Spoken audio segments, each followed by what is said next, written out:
नांदेडच्या नायगाव तालुक्यातील धुप्पा शिवारात विजेच्या तारा शेतात लोंबकळत आहेत।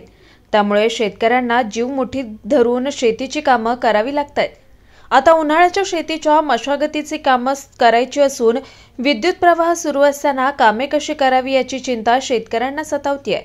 विशेष म्हणजे महावितरण कंपनीकडे अनेकदा तक्रारी करूनही त्याकडे दुर्लक्ष करण्यात आल्यानं शेतकऱ्यांनी संताप व्यक्त केलाय। मी देवीदास गंगाधर पाटील, राहणार धुप्पा, तालुका नायगाव, जिल्हा नांदेड। मी माझ्या शेतामध्ये असून माझ्या शेतामध्ये हा तार पूर्णपणे खाली पडला आहे। ह्या ताराबद्दल मी महावितरण यांना वारंवार सांगून सुद्धा त्यांनी आजपर्यंत कुठल्याही प्रकारचं काम केले नाहीत व शेतामध्ये काम करत असताना स्वतः मी, माझे वडील किंवा मजूरदार असतील त्यांच्या गळ्यापर्यंत हे तार आलं आहे। हाताला किंवा डोक्याला लागण्याची शक्यता आहे या ताराची।